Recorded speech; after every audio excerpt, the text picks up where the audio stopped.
Hola a todos y a todas, bienvenidos y bienvenidas a un nuevo episodio de Hablemos de Correr. Yo soy Pablo Castillo, vuestro entrenador de deportes de resistencia. ¿Qué tal estáis? Bienvenidas y bienvenidos a un nuevo episodio de los jueves en el que vamos a hablar de un estudio que ha estado rondando las cabezas de todos los entrenadores, de todos los nutricionistas en el mundo deportivo, porque nos ha volado la cabeza, pero ahora os contaré más sobre ello. Pero bien, estamos a jueves y bueno, estamos mañana viernes, es el último día antes de esa maratón de Ultra Sierra Nevada y bueno, espero que si os interesa el tema, pues hayáis visto mi vídeo que se publicó este domingo pasado acerca de pues un poquito mi estrategia en cuanto al recorrido, el material que voy a llevar y el plan nutricional y sobre todo pues disfrutar de esa carrera. Así que nada, estamos en capilla, pero no va a haber un jueves sin vuestro episodio de podcast como es lo normal y como es mi obligación. Traeros pues la salud a través del entrenamiento en estos programas o en estos vídeos que publico en mi canal de YouTube. Bien, pues ¿de qué vamos a hablar hoy? Bueno, pues antes de ello, si queréis, permitidme que si necesitáis algo, si queréis que os entrene, pues podéis escribirme a mi correo electrónico pablojcastillo.es y estaré encantado de atenderos. Y si queréis pues ayudar a este podcast, pues oye, compartirlo en las redes, compartirlo ya sea en Facebook, ya sea en Twitter, en Instagram, enviarlo por WhatsApp el enlace a vuestros conocidos si queréis que el episodio merece vuestra atención y os parece interesante, y seguiréis apoyando pues esta ilusión que tengo de compartir con vosotros y divulgar sobre estos temas. Si hoy escucháis algún ruido es que está lloviendo a mares mientras grabo este episodio, con lo cual es muy de agradecer porque luego en verano nos acordaremos de estos días de lluvia con mucha ilusión. Bien, pues vamos a entrar ya en el tema. Hoy quiero sumergirnos en las profundidades de la nutrición deportiva. Sabéis que no soy nutricionista, pero lo que vamos a hacer es analizar un estudio muy interesante que específicamente trata sobre la respuesta anabólica, ya sabéis, la respuesta que da nuestro cuerpo a la creación de musculatura y de tejidos tras el estrés.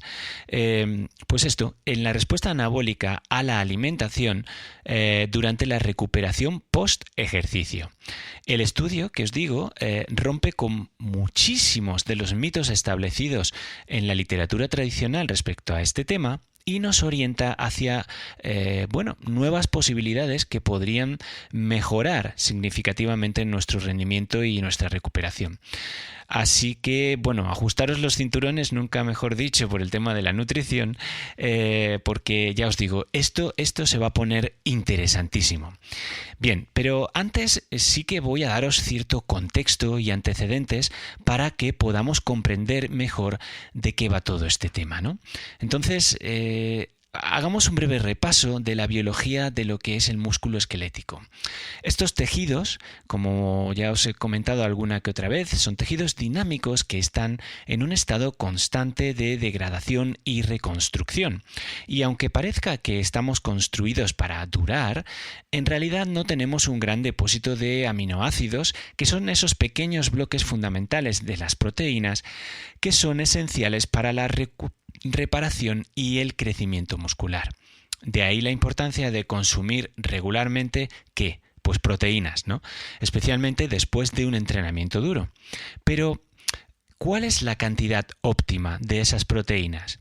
Pues bien, los estándares tradicionales, y aquí va ese contexto y antecedentes que os decía, han sugerido que pues, no hay beneficios adicionales de consumir más de entre 20 y 40 gramos de proteína post ejercicio.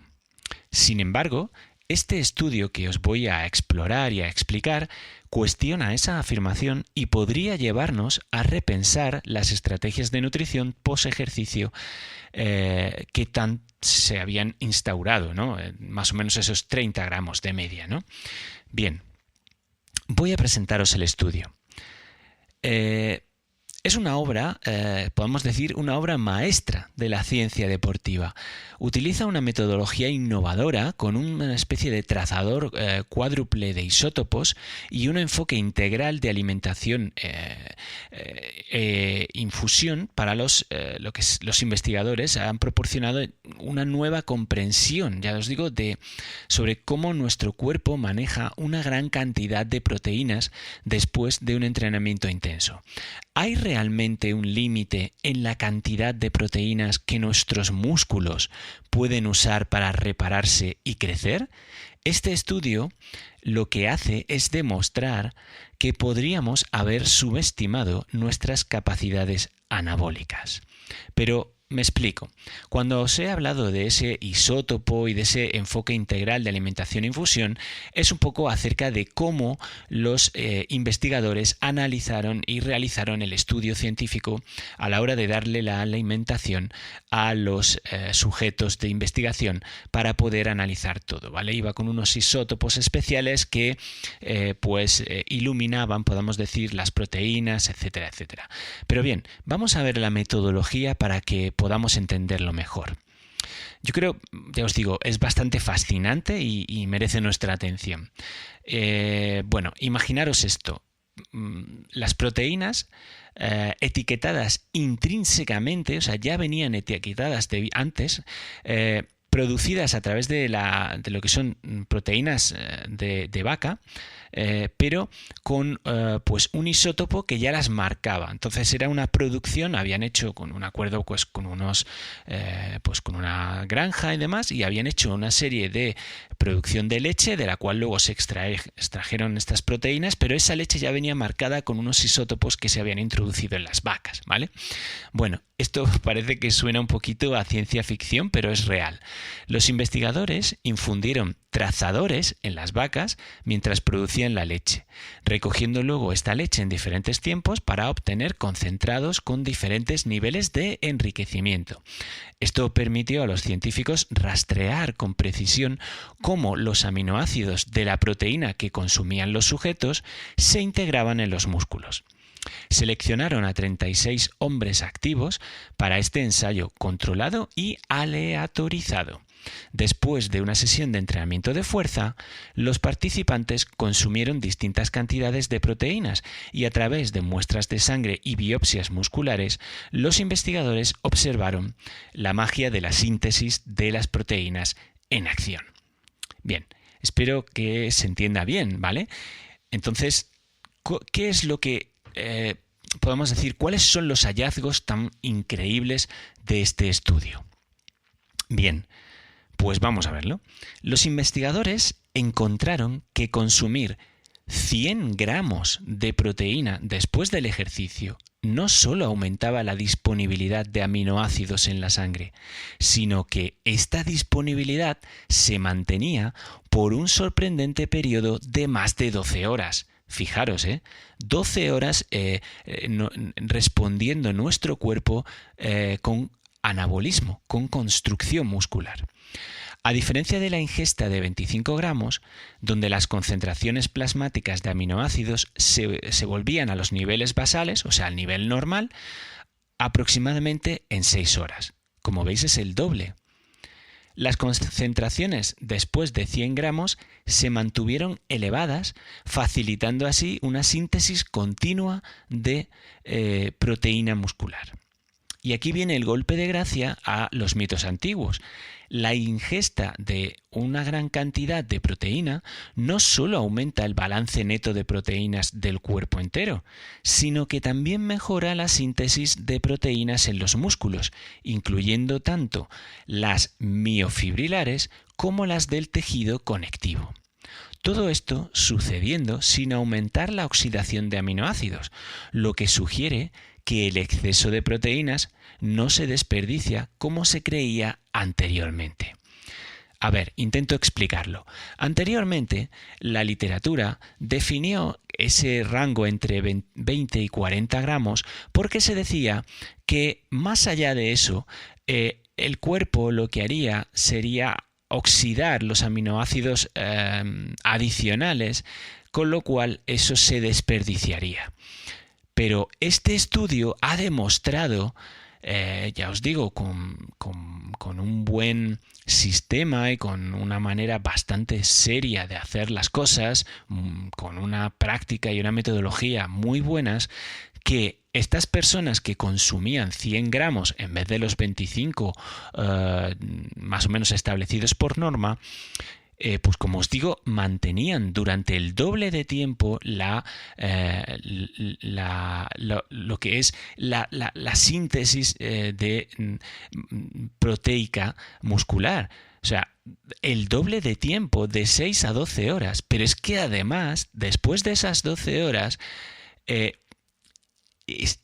se mantenía durante mucho más tiempo en sangre esa concentración y seguía trabajando.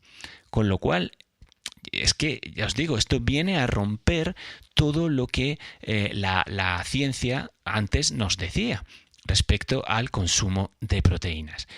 Por lo que podéis ver y podéis entender mi expresión de interés y de sorpresa ante cuando estaba leyendo esto, porque me ha parecido brutal, y de ahí que haya sido tan comentado en los círculos de la investigación del deporte y demás este artículo. Pero bien, como esto es un canal, un podcast, un canal de YouTube acerca de el correr y sobre todo el correr por montaña y también del ultra trail, pues yo he estado reflexionando después de leer el artículo y claro, vamos a ver un poco unas interpretaciones que yo le hago directamente. Entonces, la primera idea es que, entonces, esto significa o más o menos, ¿qué significa esto, ¿no? Para los que vivimos con las zapatillas puestas, con los que corremos? Significa que podemos necesitar replantear nuestras pautas de nutrición post-entrenamiento. Los resultados indican que nuestro cuerpo puede manejar y beneficiarse de unas dosis más altas de proteínas de lo que las guías nutricionales actuales, hasta antes del estudio, recomendaban.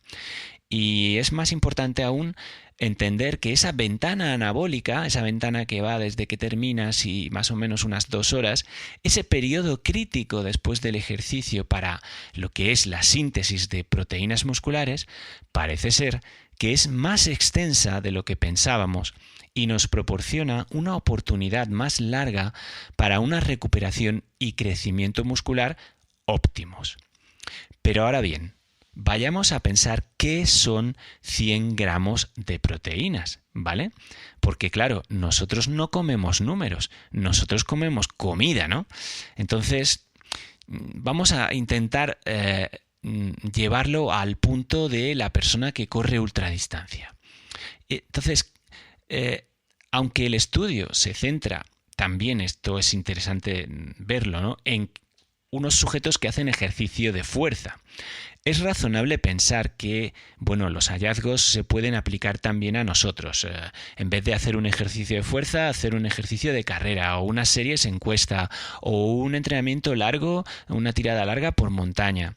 Bien, entonces, si un corredor de trail consume 100 gramos de proteína después de un entrenamiento, podríamos ver una recuperación muscular acelerada. Incluso después de, por ejemplo, un entrenamiento en el que haya mucho descenso brutal que tanto daño causan a nuestros músculos, ¿no? Claro está, creo que es necesario más investigación, especialmente en el contexto de los ejercicios de resistencia como el nuestro, para pues confirmar estos hechos, ¿no? Pero ya os digo, que una persona pueda comer esos 100 gramos de proteína justo después de entrenar o en un rato después de entrenar, bueno, pues ahí tenemos que ver algo bastante interesante, ¿no? Y es que si podemos entender qué son 100 gramos de proteína. Es que pensadlo bien, ¿vale? Estos 100 gramos de proteína después del ejercicio, por un lado, tendrían que desplazar a los carbohidratos, porque es que 100 gramos es mucho, ¿vale? Es muchísimo. Es una cantidad de comida brutal. Por ejemplo, fijaros, he estado intentando establecer unas similitudes, ¿no? Porque ya os digo, nosotros comemos alimentos, no comemos números, por lo que es importante entender qué significan estos 100 gramos, ¿no? Por ejemplo, para consumir 100 gramos de proteína necesitarías, pues unos aproximadamente medio kilo de pechuga de pollo o 6 tazas de café grande de lentejas o 7 yogures altos en proteína o 16 huevos medianos o 4 scoops, 4 cucharadas de 30 gramos cada una de polvo de proteína de suero, que esto es más asumible. Pero bueno, esto significa que fijaros la cantidad de comida que es. O sea, es inasumible, ¿vale? Entonces, claro, por eso también los 30 o 40 gramos son algo bastante más asumible por una persona normal, ¿vale? Pero, bueno, estas serían un poco mis dos reflexiones, ¿no? El hecho de que el estudio se hizo con trabajo de fuerza y que deberíamos intentar replicarlo con entrenamientos de resistencia y que el comer 100 gramos de proteína no es tan sencillo como parece, ¿vale? Y que claro, eso haría que desplazaras otros alimentos que son muy necesarios, como por ejemplo los carbohidratos. Bien, en resumen, y ya vamos terminando, porque bueno, creo que el estudio os lo voy a dejar en comentarios abajo, en la caja de descripción y todo eso, para que podáis descargarlo y disfrutarlo vosotros mismos, porque ya os digo, es espectacular. Pero bueno, en resumen, este estudio es un avance en nuestra comprensión de cómo el cuerpo maneja la proteína post-ejercicio y cómo esto podría aplicarse a nuestras estrategias de nutrición para la recuperación. Quizás no haya necesidad de limitarnos a 40 gramos por porción, ¿no?, a la hora de recuperar. Sin embargo, ya os digo, esto no significa que podamos descuidar otros aspectos de nuestra dieta, como los carbohidratos, que son cruciales para reponer el glucógeno muscular. Y como siempre, os animo a recordar que cada cuerpo es único y que lo que nos funciona a uno puede que no le funcione a otro. Así que es fundamental que escuchéis a vuestro cuerpo y que ajustéis vuestra nutrición en consecuencia, pues leyendo mucho, aprendiendo o por supuesto teniendo a un nutricionista de referencia. Pero bueno, esto sí que nos ayuda también a entender que pues a lo mejor no pasa nada por tomar una porción de 50 gramos de proteína, que sería como un scoop y medio, o sea, una cucharada y media de los sacos de, por ejemplo, si hablamos de proteína en polvo, ya sabemos que 50 gramos no vamos a desperdiciar esos 10 gramos que van de los 40 a los 50, sino que van a seguir trabajando durante entre 6 y 7 horas en nuestro sistema, en nuestro organismo, ¿no? Construyendo y reconstruyendo las proteínas de nuestra musculatura y reconstruyendo esas fibras que hayamos dañado en el ejercicio. Pero también es interesante que en nuestra nutrición deportiva, cuando estamos, por ejemplo, haciendo un ultra trail, hagamos caso a meter proteína también en nuestras ingestas, no solo de carbohidratos, sino de proteína. ¿Por qué? Porque parece ser que nos va a ayudar a que la destrucción muscular sea menor, con lo cual, con una menor destrucción muscular, vamos a poder hacer nuestra prueba en mejores condiciones. Bueno, pues como siempre ha sido un placer compartir estos hallazgos que ya os digo son novedosos con todos vosotros. Espero que esta información os inspire a leer, investigar, experimentar y encontrar lo que mejor se ajuste a vuestro cuerpo y a vuestros objetivos. Y si os ha gustado esto, por favor, no olvidéis, pues si estáis escuchándolo en YouTube, viéndolo en YouTube, dejadme un comentario, darle al like, y si estáis en podcast, pues por favor, compartir el podcast, darle estrellitas, dejadme comentarios pues por ejemplo, en las respuestas de Spotify. Decidme qué os ha parecido este episodio, o en iVoox, pues lo mismo, podéis dejarme un comentario. Ya os digo, intento traeros la ciencia más actual. Este artículo está totalmente revisado por pares, con lo cual ya está establecido como podemos decir, una asunción de la ciencia, hasta que otro lo desmienta, por supuesto, como funciona la ciencia. Pero bueno, creo que es maravilloso que esto lo hayamos descubierto y abre grandes campos a lo que es nuestra nutrición y nuestro rendimiento. Sin más, sed muy felices, que es vuestra única obligación. Y por supuesto, nunca dejéis de hacer deporte, porque nos va la vida en ello. ¡Hasta luego!